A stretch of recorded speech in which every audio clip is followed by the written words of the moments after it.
Bonjour les amis, aujourd'hui on va voir une autre solution webmail. De toute façon, il y a pas mal de solutions. Je parle des solutions open source, libres, gratuites, sous Linux surtout. Et du coup, on a bien sûr le fameux Zimbra. Il est un peu compliqué à mettre en place. Voilà, il y a pas mal d'exigences. On trouve aussi son concurrent Roundcube en ce moment. Il est sympa. Et on va essayer de voir l'installation, surtout le plan technique, le côté technique. On va commencer à installer un Roundcube Webmail sur un Debian 11, une machine Debian 11 Linux. Et la procédure, ça peut être appliqué aussi sur un Ubuntu. Allez, on va commencer. Alors d'abord, là, je suis sur une machine virtuelle créée sur Hyper-V, une machine Debian 11.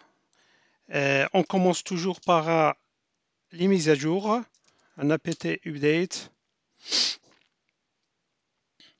et aussi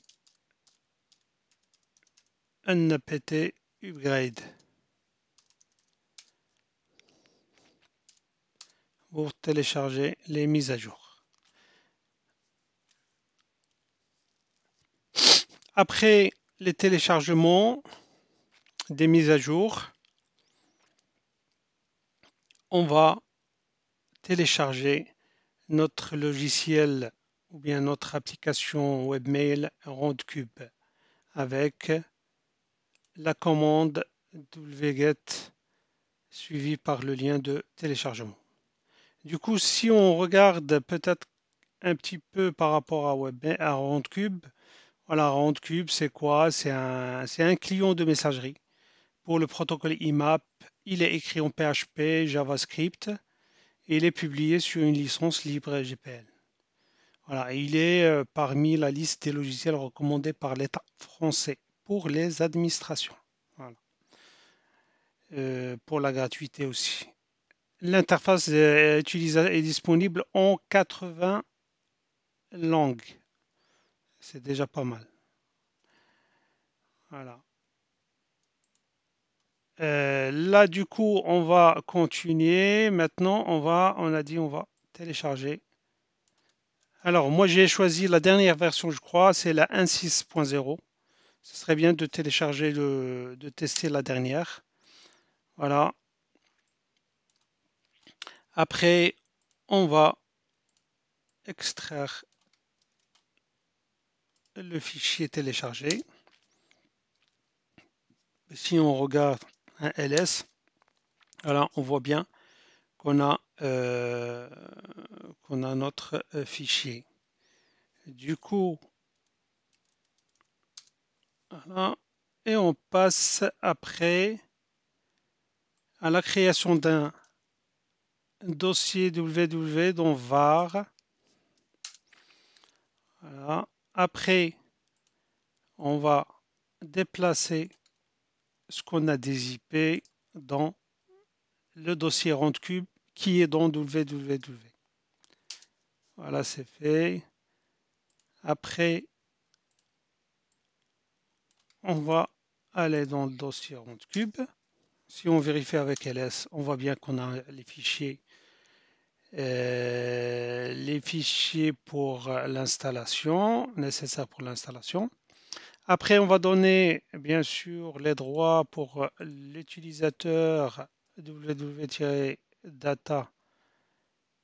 afin qu'il soit propriétaire du répertoire temp et log avec la commande shown. Voilà, c'est fait. Et après, on va installer les extensions PHP. Alors, pour les extensions PHP, on va installer la dernière version de PHP parce que en ce moment, on a la 7.4 qui a été peut-être infectée.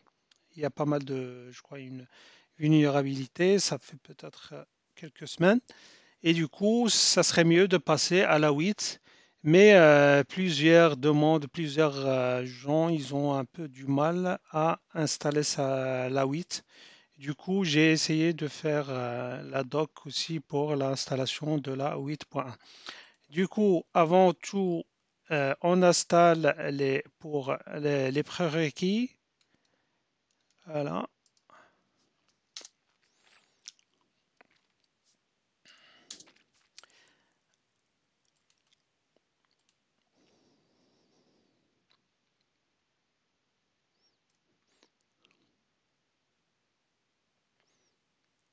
Après,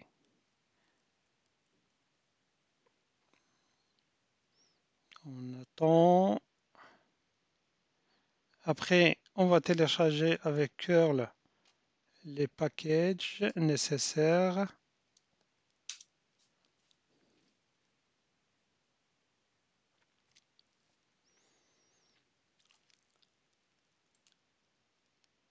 On va faire un apt update.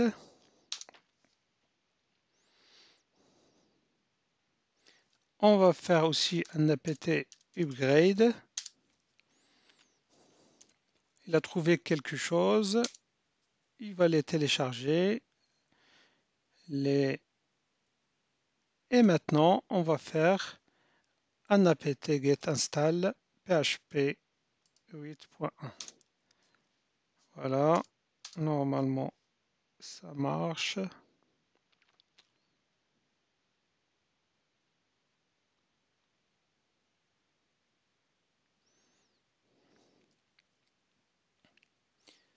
Après l'installation de PHP 8.1, on va installer les extensions PHP.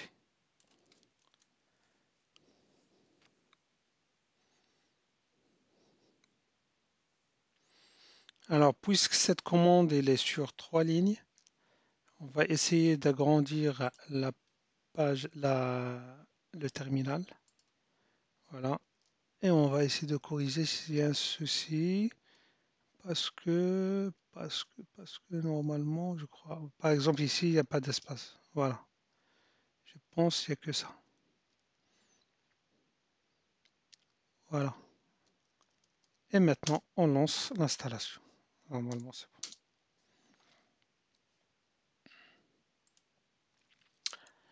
Voilà, l'installation des extensions PHP est en cours. Après, on va créer, bien sûr, une base de données. On va utiliser MariaDB comme serveur de base de données. On va commencer par l'installation du serveur et après la création de la base, la création de l'utilisateur, lui donner les droits et après l'initialisation de la base.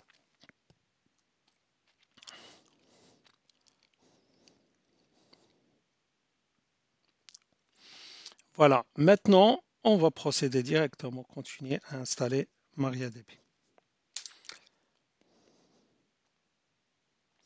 Pourquoi impossible de trouver apt install?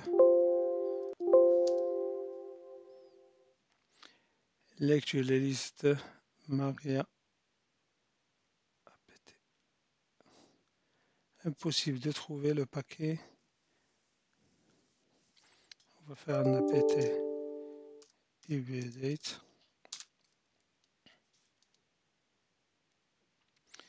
Apt.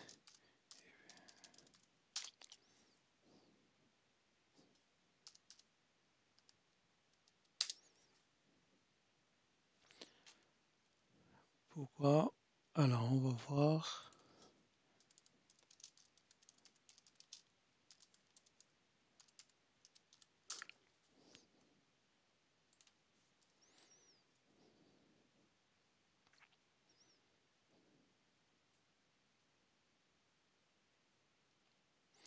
On va essayer l'autre commande.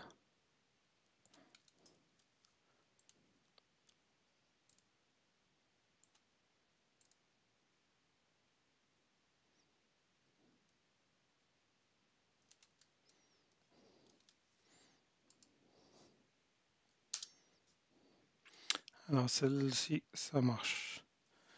fallait ajouter MariaDB-serveur ou bien -client.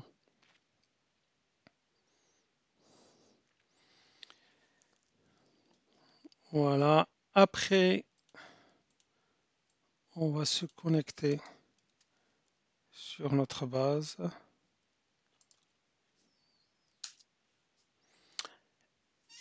On crée la base de données qui s'appelle RondCube Mail. OK. Après, on va créer l'utilisateur avec l'utilisateur RondCube @localhost avec le mot de passe RondCube ou bien on va mettre juste voilà, pour le test. On va pas compliquer. Password.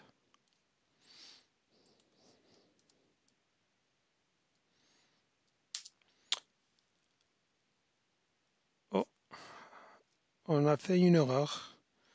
Alors, on va essayer de couper. On recommence.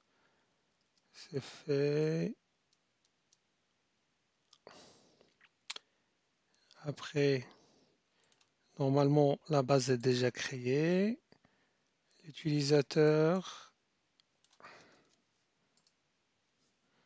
Voilà, on a oublié l'apostrophe. On va mettre juste password. Voilà, normalement c'est bon. Après, on va donner les droits privilèges à ce compte utilisateur RondCube localhost. Confirmer. Et on va quitter maintenant avec exit ou quit. Voilà. Et maintenant, on va initialiser la base de données. C'est fait. Et maintenant, on va créer un hôte virtuel Apache pour RondCube. Voilà. On commence d'abord par installer Apache déjà. Apache est déjà la version récente, OK. Et maintenant, on va y aller directement sur notre fichier. On va créer un fichier rondcube.conf et on va mettre ces lignes. On va les copier-coller. Il faut savoir que ici, pour le server name, si vous voulez utiliser un nom de domaine, un QFDN, par exemple webmail.mollab.local ou n'importe, vous pouvez le mettre. Mais il faut savoir qu'il faut respecter pas mal de choses. Tout ce qui est l'enregistrement de type A dans le DNS, bien configurer le fichier etc-host. De toute façon, ça, on va le voir dans la prochaine séance. Maintenant, on va attaquer le serveur juste avec son IP. Voilà, c'est tout.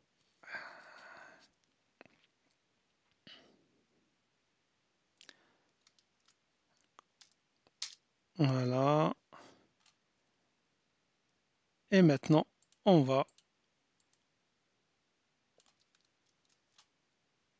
avec la commande.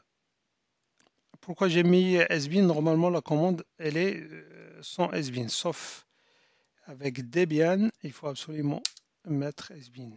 Sinon, ça ne marchera pas. Alors, ici, il nous demande de charger Apache 2. Voilà.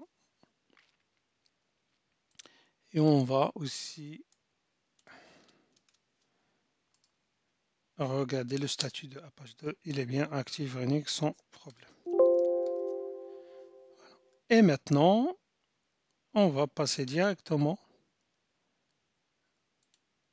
on va se connecter sur la console. On va voir si on a bien exécuté la procédure. Voilà, cette console, c'est l'interface de configuration. Voilà, normalement, c'est bon. Là, c'est la console de configuration. On voit bien ici, par exemple, LDAP, c'est tout à fait normal, non disponible. On n'a pas, j'ai pas dans le réseau un LDAP, je ne l'ai pas configuré. Celui-là, pareil, ça pose pas de problème. Ici, on n'a que MSQL. Et là, si vous regardez, les deux extensions suivantes sont facultatives et recommandées pour obtenir les meilleures performances. Ici, vérifier lesquelles les extensions prises en charge sont installées. Au moins l'un est requis. On a MySQL. Ici, c'est bon. Alors là, c'est pas bon. Et du coup, on va voir la prochaine séance. On va faire la configuration. On va faire la configuration. Et bien sûr, on va même... Allez, on va essayer d'aller directement sur le suivant. Allez, on reste sur cette phase. La prochaine séance, on va faire la configuration, accès à l'interface, tester et peut-être on va aussi mettre en HTTPS notre interface. Voilà, voilà. Notre séance est terminée. Je vous dis à la prochaine. N'hésitez pas à commenter, à liker. Franchement, ça fait plaisir et ça m'encourage d'essayer de proposer. Moi, j'essaie de proposer des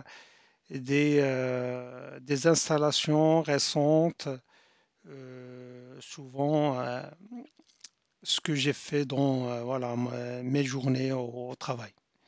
Voilà. Allez, à la prochaine. Au revoir.